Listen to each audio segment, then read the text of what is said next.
আজ আমি আপনাদের আমার একটা ছোট্ট গল্প শোনাবো।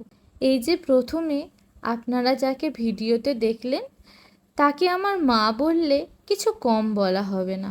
তবে ইনি আমার বড় পিসি, ওরফে আমার বুড়ি। আমার মা থাকতেও এই মানুষটার কাছেই আমি বড় হয়েছি। তাই জীবনের সব স্বাদ আহ্লাদ সুখ দুঃখ সবই ভাগ করে নিতাম এই মানুষটার সাথে। আমার বিয়ের পর যদি সবথেকে বেশি কেউ আমার জন্য কষ্ট পেয়ে থাকে সেটা এই মানুষটাই।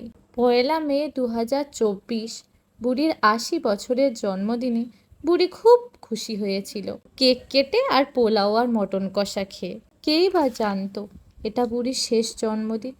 জানেন, যখন আমি মা হব জানতে পারলাম তখন সবথেকে বেশি খুশি হয়েছিল কিন্তু এই মানুষটাই। 2রা জানুয়ারিতে আমার 7 মাসের সাধে আমাকে অনেক আশীর্বাদ করেছিল।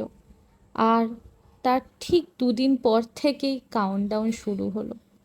প্রায় 1 মাসের জার্নি কাটিয়ে বুড়ি চলে গেল ভগবানের কাছে। তবে বুড়ির শেষ ইচ্ছাটা কি ছিল জানেন? এই যে ছবিটা দেখছেন, এটা আমার ছেলে। হ্যাঁ, একে দেখাটাই শেষ ইচ্ছা ছিল আমার বুড়ির। হয়তো ভগবান তার ইচ্ছা পূরণের জন্যই আমার কোলে 7.5 মাসে সনকে তুলে দেন। সেদিন ছিল 28 জানুয়ারি 2025।